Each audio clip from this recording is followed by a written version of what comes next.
Photoshop CS6 is announced, and it's waiting for you to try. You'll love the new art and photography filters, erodible and airbrush tips, and numerous other just do it features. Watch this video and you'll learn all these features and more. Adjusting Photoshop's interface color. The first feature you'll notice in Photoshop CS6 is the dark interface color. You can change the color theme by pressing Shift plus F1 to darken the interface, or Shift F2 to lighten. You can also access this by going to the Photoshop or Edit menu, Preferences, Interface. Photoshop CS6 auto-saves the day. Have you ever had Photoshop crash on you, then realize that you didn't save your document? New in Photoshop CS6 is autosave, which will automatically save a backup copy of your PSD every 10 minutes. You can adjust the frequency of autosaves by going to the Photoshop or Edit menu, Preferences, File Handling. Here you can tell Photoshop how frequently you want to autosave your files. In addition to autosave, Photoshop can save files in the background. This means you can continue working in Photoshop without having to wait for it to finish saving your file. Better layers management. Sometimes finding the right layer can take up quite a bit of time. The new Layers palette lets you search layers by kind, name, effect, mode, attribute, or color. For example, if you want to find the layer for this text with the drop shadow layer style, you can just set the filtering mode to Effect, then select Drop Shadow from the drop-down menu. To turn off layer filtering, just click the red switch on the top right corner. Photoshop CS6 also fixes some bugs and makes it easier to edit multiple layers. You can now use the Ctrl-J or Command-J keyboard shortcut to duplicate multiple layers. You can even select multiple layers to change the blending modes, blocking modes, opacity, and even apply color labels. Finally, layer groups work like layers. You can clip layers and apply layer styles to groups without having to convert groups into smart objects.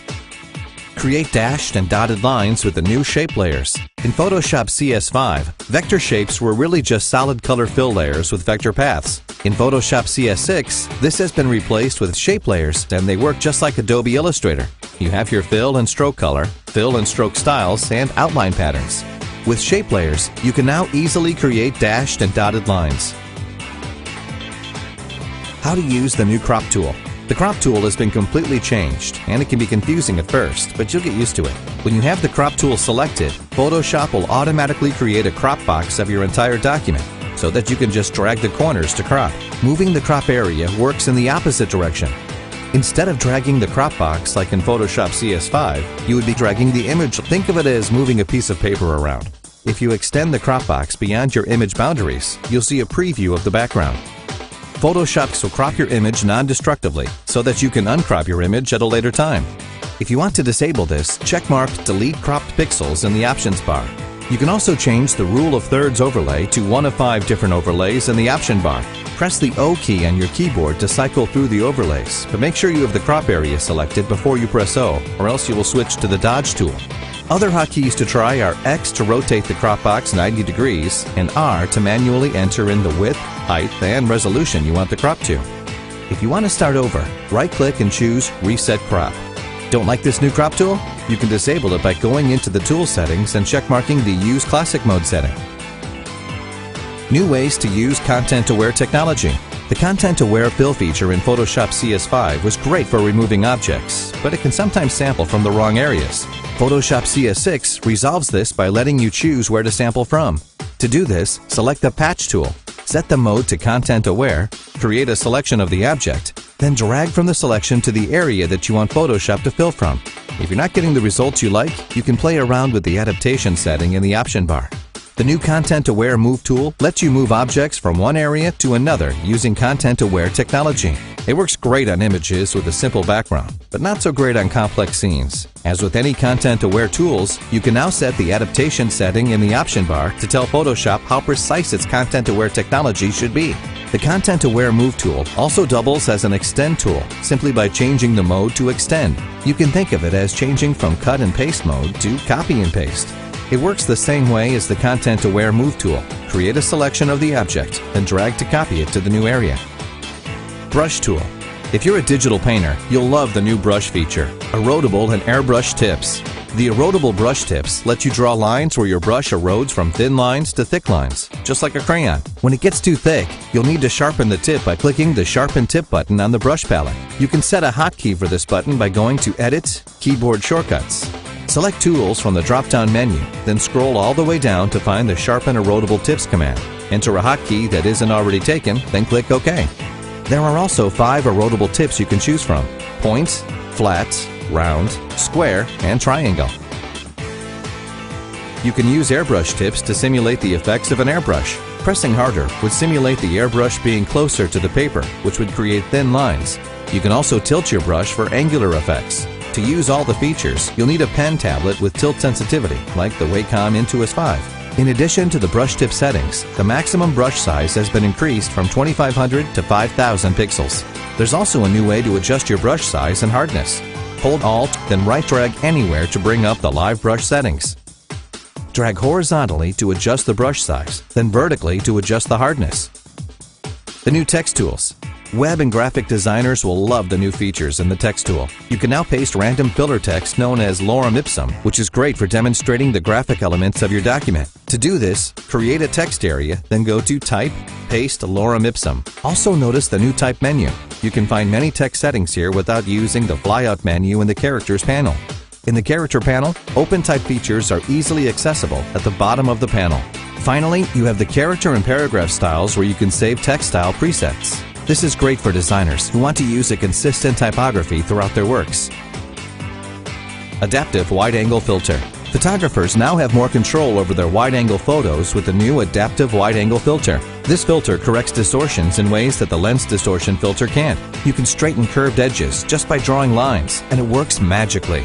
If your photo has camera metadata and Photoshop has the profiles for it, you can use Auto Mode to have Photoshop do most of the work for you. This filter also works as a smart filter, which means you can convert your layer into a smart object, apply the filter, then go back and edit the settings at any time. Oil Painting Filter. Like artistic filters, there's a new oil paint filter which turns your photos into oil paintings. You can adjust the brush strokes length, smoothness, size, and depth. In addition, you can also apply an embossed effect with the lighting settings.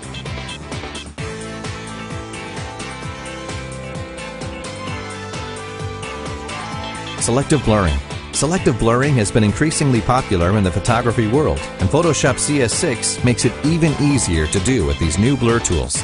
You can apply field blur, iris blur, or tilt shift. Unfortunately, these blur filters are not available as smart filters. Color Lookup Adjustment. There's a new adjustment in the Adjustments palette, and one that everyone will like. The Color Lookup Adjustment looks technical, but when you click on the drop-down menus, you will find presets you can pick from. These are color profiles to simulate the color of films, monitors, and other devices. These profiles are great for video, but you can use them as photo effects for your still images. Photoshop CS6 comes with 32 profiles with the option to load more. Camera Raw 7. Photoshop CS6 uses the same Camera Raw found in Lightroom 4, and it gives better results and more room for recovery. The new process for adjusting images makes more sense. You start from the top and work your way down. Also, the tonal adjustments now start at 0, which means you can adjust the settings in both directions. Better video editing capabilities. More people are using their DSLR to record videos, and now you can edit those videos all inside Photoshop with a timeline panel.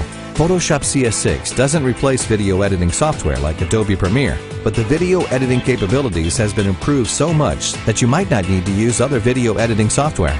Tracks are linked to layers, and you can apply layer styles and adjustments just like how you can with images. You can also apply simple video transitions to your clip. If you'll be editing videos in Photoshop, note that the videos won't be saved in your PSD.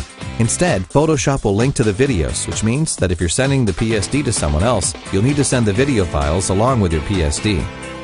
3D Objects. Working with 3D objects in CS6 is quite different. Firstly, the Repoussé tool has been replaced. We'll tell you more about this later. Additionally, the UI went through a major overhaul to resemble something more similar to other 3D software. There's a day and night difference in the 3D performance with the new Mercury graphics engine in CS6. You can make adjustments smoother than you can in CS5, and even preview shadows and reflections without rendering the scene. Unlike Photoshop CS5, where you can only edit one mesh at a time, CS6 will let you edit multiple meshes at a time. Undestructive 3D type. Back in Photoshop CS5, if you wanted to make 3D text, you use the Repousse tool, which is pretty easy to use. The downside to Repousse is that it would rasterize your texts. Example, if you made a spelling mistake, you couldn't fix it without undoing everything. In Photoshop CS6, the Repousse tool is replaced with the Properties panel, the same one you use to edit adjustment layers. The new way to convert 2D text into 3D text is to select the text layer, switch to the Text tool, then click on the 3D button in the Options bar. Photoshop will ask you if you want to switch to the 3D workspace. Just click Yes. Select the text object in the 3D palette, and all the Repousse settings can be found in the Properties panel. Made a typo? Just click on the Edit Source button in the Mesh tab to change your text. There are many new features in Photoshop CS6 to explore. The Liquify tool now uses the Mercury graphics engine so that you can liquefy photos with no lag, and the max brush size has been increased from 1500 pixels to 15,000 pixels. Remember the lighting effects filter in CS5 where you could get a tiny preview window? Photoshop CS6 threw that away and replaced it with a gigantic preview area that's accelerated with Photoshop's new Mercury graphics engine. The Fill tool has a new feature called Scripted Patterns. These are 5 presets that alter the way you fill patterns. You can fill patterns using brick fill, cross weave, random fill, spiral, or symmetry fill. Unfortunately, the usefulness of these scripted patterns are limited because there are no parameters you can set. If you use the auto adjustments in Photoshop, you might notice that the results are slightly different. This is because of the new algorithm called Enhanced Brightness and Contrast, which produces more stable color results. If you want to change it back, just click on the flyout menu in the Properties panel for any adjustment with the Auto option, then choose Auto Options. The default algorithm used in Photoshop CS5 is the Enhance Per Channel Contrast. Finally, the Color Range Selection tool has a new mode to make selecting skin tones easier. You can now select skin tones, and if your image has a face, Photoshop will let you enable the Detect Faces option, which uses face detection technology to more accurately find skin tones. Other improvements include the gradient fills, which lets you adjust the scale to 1000%, up from 150%, Eyedropper tool, which lets you sample from the current layer and below, and Magic Wand tool, where you can adjust the sample size in the options bar. Thank you for watching this video. You can try Photoshop CS6 today by clicking on the download link in the video description.